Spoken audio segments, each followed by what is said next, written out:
I am not trying to rob you. I'm trying to help you. Gandalf assures Bilbo in Peter Jackson's film adaptation of The Fellowship of the Ring. I am not attempting to steal from you, he said gently. I only wish to help you, as I have always done. The equivalent passage in Ian Chesterfield's novelization, itself adapted from Jackson's film. These two versions of the same sequence demonstrate the differences between the medium of film and prose as storytelling tools. The film line is plain-spoken and emotionally raw. Its directness mirrors the tension of the scene. The novelization's line, by contrast, is more composed. Gandalf sounds less panicked and more heartbroken.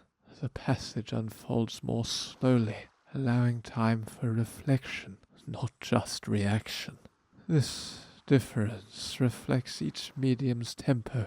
Film thrives on immediacy. Prose allows for nuance. To further explore these differences, this video will look at one part of the story in both the film and the novelization of The Fellowship of the Ring.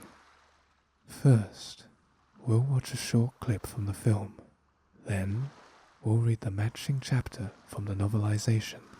Since films move quickly and can show a lot in just a few minutes, while novels often take pages to describe the same events, we'll break the novelization chapters into short passages. After each passage, we'll stop to talk about what works well in the novel, what might be stronger in the film, and how each version tells the story in its own way. We'll go back and forth like this until we've worked through the whole chapter. At the end, we'll wrap everything up by thinking about what each medium does best, where they might struggle, and how comparing them helps us understand the story in a new way. By the time we're finished, we'll have a much clearer idea of how storytelling changes when it moves from screen to page, and why that matters. Let's begin.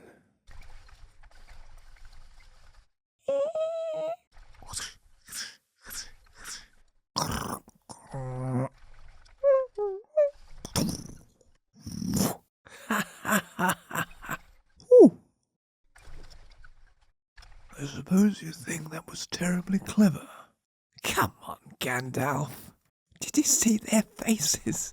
There are many magic rings in this world, Bilbo Baggins, and none of them should be used lightly. It was just a bit of fun. Oh, you're probably right, as usual. You will keep an eye on Frodo, won't you? 2 eyes, as often as I can spare them. I'm leaving everything to him. What about this ring of yours? Is that staying too? Yes. It's in an envelope over there on the mantelpiece. No. Wait, it's here in my pocket. Isn't that odd that? Yet, after all, why not? Why shouldn't I keep it? I think you should leave the ring behind, Bilbo. Is that so hard? Well, no. And yes. Now it comes to it. I don't feel like parting with it. It's mine, I found it. It came to me. There's no need to get angry. Well, if I'm angry, it's your fault. It's mine. My own. My precious. Precious? It's been called that before, but not by you. What business is it of yours what I do with my own things? I think you've had that ring quite long enough. You want it for yourself, Bilbo Baggins! Do not take me for some conjurer of cheap tricks. I am not trying to rob you. I'm trying to help you. All your long years, we've been friends. Trust me, as you once did. Let it go. You're right, Gandalf. The ring must go to Frodo. It's late. The road is long. Yes, it is time. Bilbo. The ring is still in your pocket. I've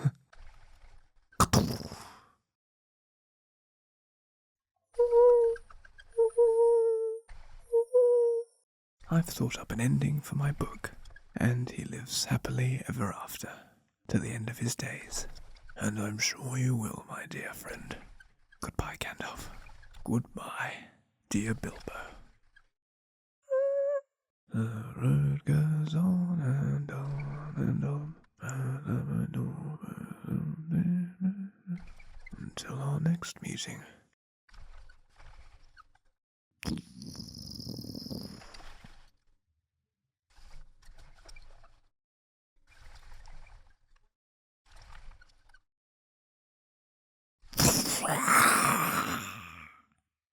It's mine, my own, my precious.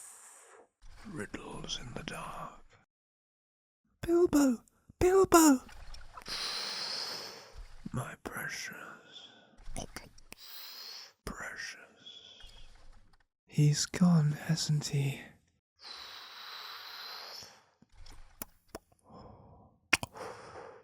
He talked for so long about leaving. I didn't think he'd really do it. Gandalf? Bilbo's ring. He's gone to stay with the elves. He's left you Bag End, along with all his possessions. The ring is yours now. Put it somewhere out of sight. Where are you going? There are some things that I must see to. What things? Questions. Questions that need answering. But you've only just arrived. I don't understand. Neither do I. Keep it secret. Keep it safe. Next, we'll read the first passage from the chapter of the novelization, and then compare and analyze the differences. While chaos reigned at the party field, a far more peaceful scene unfolded at Bag End. The round green door of the hobbit hole opened seemingly of its own accord, swinging silently on well-oiled hinges. No hand appeared to guide it, yet it closed with deliberate care once whatever had entered was safely inside. In the entrance hall, the air shimmered like heat rising from summer-baked stones. Slowly, a figure materialized, Bilbo Baggins, solid once more, as he slipped a plain gold ring from his finger. He examined it in his palm, eyes gleaming with satisfaction, before breaking into triumphant laughter. With practiced ease, he tossed the trinket into the air, catching it deftly before tucking it into his waistcoat pocket. Still chuckling to himself, Bilbo retrieved a walking stick from the umbrella stand near the door and made his way through the familiar corridors of his home. The rooms were prepared for his departure, bags packed, supplies readied. He had planned this night for months. As he entered his study, he froze. A tall figure sat motionless in the shadows by the hearth, the ember glow illuminating only the lower half of his face. I suppose you think that was terribly clever. Gandalf's voice was deceptively calm, but an undercurrent of reproach ran through it. Bilbo's smile faltered, but only briefly. Oh, come on now, Gandalf, he said, waving his hand dismissively. You should have witnessed their expressions. Priceless, absolutely priceless. The wizard leaned forward, his weathered face now fully visible in the firelight. There was no answering smile in his eyes. There exist many magical rings throughout the world, Bilbo Baggins, he said gravely. None should be used with such carelessness. It was merely a bit of harmless entertainment, Bilbo protested, though his voice had lost some of its confidence. He sighed, shoulders slumping slightly. Though I suppose you're correct, as is typically the case. He hesitated, then asked with poorly disguised concern, You will look after Frodo, won't you?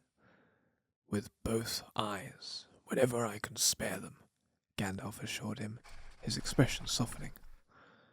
Good, good, Bilbo nodded, seemingly relieved. I've made arrangements for him to inherit everything. Everything? Gandalf's bushy eyebrows rose meaningfully. What of this ring of yours? Will that remain as well? Bilbo gestured vaguely toward the mantelpiece. Yes, I've placed it in an envelope over there. Gandalf's gaze followed the gesture, his frown deepening as he noted the empty surface. No envelope, no ring. Bilbo patted his pockets absently, then halted with a strange guilty expression. No, wait, it's here in my pocket. He gave a forced chuckle that sounded hollow even to his own ears. Isn't that peculiar? Yet, why shouldn't I keep it? Why not? The wizard observed him carefully, noting the subtle changes in his friend's demeanour, the possessive curl of his fingers, the defensive hunch of his shoulders. I believe you should leave the ring behind, Bilbo, he suggested quietly. Is that so difficult? Well, no. And yes. Bilbo's fingers worked nervously at his pocket edge. Now that the moment has arrived, I find I'm rather reluctant to part with it. His voice took on a petulant tone that seemed ill-suited to his normally genial nature.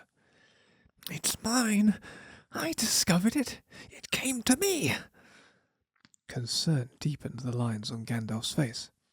There's no need for anger, my friend. If I'm angry, the fault lies with you, Bilbo snapped, his voice rising unnaturally. It belongs to me, my own, my precious. The final word hung in the air between them, strange and foreboding. Gandalf grew very still, his eyes narrowing. Precious, he repeated softly. It has been called that before, but never by you. Something in the wizard's tone seemed to further agitate Bilbo. What business is it of yours what I do with my possessions? He snarled, his face contorting with an ugly rage foreign to his gentle features. I believe you've held that ring quite long enough, Gandalf said, rising slowly from his chair. Bilbo retreated a step, his hand clutching protectively at his pocket. You covered it for yourself, he accused, voice trembling with suspicion. The transformation that came over Gandalf was instantaneous and terrifying. He seemed to grow taller, his shadow expanding to fill the small room like a storm cloud. The air crackled with unseen energy as his voice thundered with power, ancient and terrible. Bilbo Baggins! The words crashed against the walls of Bag End like physical blows. Do not mistake me for some peddler of cheap illusions. The elderly hobbit cowered before this display of power, all defiance draining from him. He seemed suddenly small and frail, a frightened old creature far from the confident host who had entertained his neighbours mere hours ago. Seeing this, Gandalf's fearsome aspect receded. His face softened with compassion as he knelt before his trembling friend. I am not attempting to steal from you, he said gently. I only wish to help you, as I have always done. Bilbo's resistance crumbled entirely. With a choked sob, he threw himself into the wizard's arms, clinging to him like a child seeking comfort after a nightmare. Oh, Gandalf, he whispered brokenly. The wizard enfolded him in a protective embrace. We have been friends for many long years, he murmured soothingly. Trust in me once more. Let it go. Slowly, Bilbo nodded against Gandalf's robes. You speak truth, he admitted, his voice steadier. The ring must pass to Frodo. He pulled away, straightening his waistcoat with a semblance of his usual dignity. "The hour grows late, and my journey will be long. Yes, the time has come." He lifted his knapsack and walking stick, making for the entrance hall with purposeful strides. At the threshold, Gandalf's voice stopped him. "Bilbo?" The hobbit paused. "Yes?" "The ring remains in your pocket." Bilbo's hand moved involuntarily to the bulge in his waistcoat. "Oh, yes," he murmured, as if surprised to find it there. With trembling fingers, he withdrew the simple band of gold and stared at it, mesmerized by its perfect curve. For an agonizing moment, he stood transfixed, unable to release it. Then, with a supreme effort of will, he tilted his palm. The ring slid off, falling through the air with unnatural slowness. When it struck the wooden floor, the sound it made was incongruously heavy, as if something far larger and denser had fallen. Bilbo staggered out the door without looking back, his face ashen in the moonlight. He drew several deep breaths of the cool night air, steadying himself against the garden gate. The loss of the ring seemed to have physically weakened him, leaving him diminished and oddly aged. Gandalf followed him outside, his tall figure silvered by moonlight. Bilbo gazed up at the star-strewn sky, a wistful smile playing at his lips. "I've conceived an ending for my book," he said softly. "And he lived contentedly ever after, until the end of his days."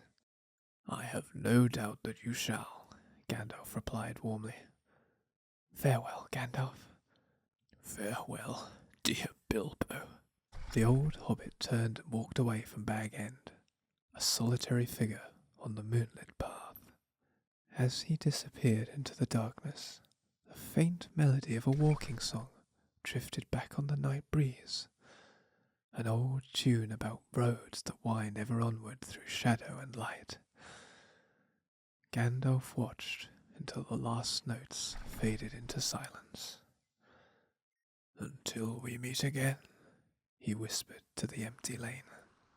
This passage is a perfect demonstration of prose's capacity to handle emotional subtlety, psychological complexity, and thematic layering in a way that is more expansive and introspective than film. The scene in Bag End, for example, unfolds with deliberate slowness, giving weight to each gesture and glance. The invisibility and silent entry, the shimmer in the air, and the unspoken knowledge of what has just occurred. The tone is steeped in quiet tension. The film depicted this visually, yes, but prose guides our attention with precision. Moreover, prose is uniquely capable of handling the supernatural transformation of Gandalf. The film used visual effects, darkening the room and enlarging the shadows to signal Gandalf's power. But in prose, the shift is more textured and ambiguous. He seems to grow. The air crackles. His voice becomes ancient and terrible. There's a mythic inflection here that feels rooted in oral tradition. Gandalf as a figure out of epic poetry or fairy tale. The written word draws on its own long cultural memory to render such moments, not just through spectacle, but through linguistic resonance. And yet, the limitations of prose become noticeable as well. The quiet struggle when Bilbo finally drops the ring, described as falling with unnatural slowness, and making a congruously heavy sound, leans on suggestion rather than physical force. The film gave this moment impact through editing and sound design, making the ring seem to drag space and time with it. In writing, it must be imagined. The reader must lend belief to the idea that such a small object could sound wrong when it hits the floor. There's power in that idea, certainly, but it lacks the visceral immediacy that the film was able to provide through sheer audio-visual shock. Let's continue. After Bilbo's departure, Gandalf returned to the quiet confines of Bag End. The small hobbit hole felt suddenly larger and emptier without its long-time occupant. The wizard's gaze fell upon the ring where it lay on the wooden floorboards, a simple circle of gold catching the firelight in unnatural ways. Something about it troubled him deeply. He approached cautiously, circling the trinket as if it were a slumbering predator. His weathered face reflected confusion and growing concern. Hesitantly, he extended his hand toward the ring, his fingertips hovering just above its golden surface. The moment contact was made, a discordant sensation washed over him, a whisper of malevolence that pierced his mind like a needle of ice. For the briefest instant, his inner sight was filled with a terrible vision. A great lidless eye, wreathed in flame, searching, burning with hateful purpose. Gandalf withdrew his hand as if scorched, his breath coming in a sharp gasp. He retreated to the fireside chair, his pipe forgotten in his trembling fingers as he stared into the dancing flames, seeking answers in their patterns. Bilbo's earlier words echoed in his memory, taking on new and troubling significance. "It's mine, my own, my precious." Riddles in the dark, Gandalf murmured to himself, fragments of old tales and half-forgotten lore stirring in the depths of his ancient memory. The sound of hurried footsteps on the garden path broke through his dark contemplation. The door burst open, and Frodo rushed into the entrance hall, his face flushed with exertion and emotion.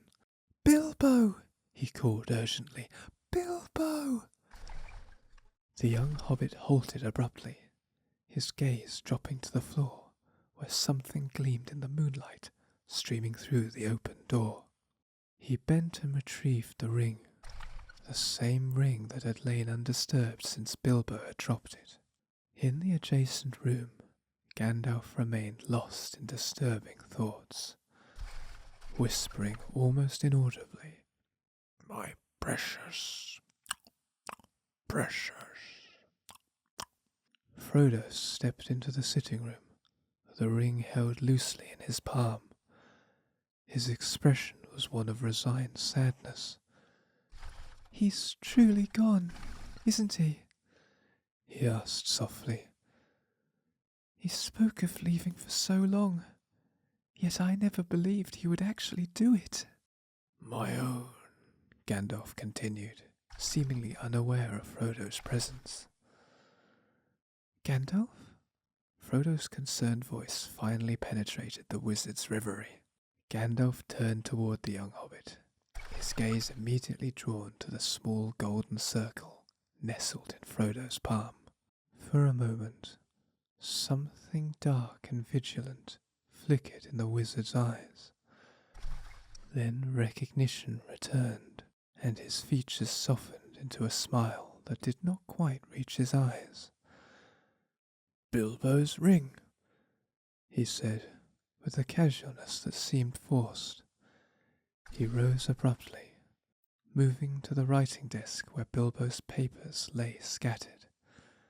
He has departed to dwell among the elves, he explained, rifling through documents with unusual haste. He has bequeathed Bag End to you, along with all his possessions. He extended an envelope toward Frodo. Understanding the gesture, the young hobbit dropped the ring into it. With deft movements, Gandalf sealed the envelope with wax, then pressed it firmly into Frodo's hands. The ring is yours now, he said, his voice low and oddly urgent. Place it somewhere it won't be easily found. You're not leaving? Frodo asked incredulously, as the wizard began gathering his belongings with unusual urgency. There are matters requiring my immediate attention, Gandalf replied, already moving toward the door. What matters? Frodo persisted, following after him. Questions, Gandalf said cryptically. Questions demanding answers. They reached the entrance hall, and Frodo's bewilderment gave way to dismay. But you've only just arrived. I don't understand any of this. The wizard paused at the threshold, his tall frame silhouetted against the night sky. He turned to regard Frodo with an expression of grave concern. Neither do I, he admitted softly, then added with sudden intensity, Keep it secret. Keep it safe. Before Frodo could respond, Gandalf was gone, his long strides carrying him swiftly down the garden path and into the darkness beyond. Frodo stood alone in the entrance hall of what was now his home, clutching the sealed envelope that contained Bilbo's strange gift. In the silence that followed, he might have imagined the faint whisper that seemed to emanate from within the paper, a hissing murmur in no language he recognized, yet somehow filled with malice. This passage highlights some of the novelization's greatest strengths as a medium as distinct from film. For instance, the narrative pacing, the quiet aftermath of Bilbo's departure, Gandalf's solitary contemplation, and Frodo's anxious entrance all unfold with meditative rhythm, pausing for small gestures, unspoken thoughts, and inner conflicts. A film must decide whether to linger or cut quickly, but prose never faces that binary. It slows time to accommodate reflection, to build tension word by word. Frodo's act of picking up the ring is rendered not just as an action, but as an encounter fraught with meaning. His physical gesture layered with emotional inheritance, mystery, and the beginning of his transformation. The subtle transformation in Gandalf himself is a masterstroke of prose characterization. His momentary fixation on the ring, the unnatural tone in his voice, and the flicker of darkness in his eyes all hint at the ring's corruptive influence, not only on hobbits, but on the wise. The film attempted to capture this through camera work and performance, but the prose embeds it more intimately. That said, this richness is also where the novelization may reveal a limitation of the written medium. Its dependence on inner voice, description, and deliberate pacing can, in the eyes of some readers, slow the story's momentum. A film can propel a viewer forward through pacing and spectacle, while a scene like this, rooted in dialogue, reflection, and atmosphere, asks the reader to linger, to notice, to feel. The trade-off for this depth is narrative velocity. It asks more of its audience. Yet, the cumulative effect of such prose is an emotional realism that gives it weight. The magic ring is not merely a plot device or enchanted object. It is rendered here as something unsettling, whispering, oppressive, seductive. Its malignancy is not shouted, but insinuated. This is the unique power of prose, to dramatize the invisible and render psychological disturbance as powerfully as physical action. In conclusion, this chapter of the novelization offers a fine example of how prose reveals character through language and timing, how it builds tension through psychology rather than spectacle, and how it balances grandeur with intimacy. It trades the immediacy of film for control, for depth, and for the slow unspooling of meaning. It lets us linger in silences that the film must fill with images. That's not necessarily better. It's simply different. Thank you for watching this comparative analysis. Next time, we'll compare and analyze the scene in the film where Gandalf goes to Minas Tirith to research the ring, with the corresponding chapter in the novelization. And if you're hearing this, please send help. Thank you.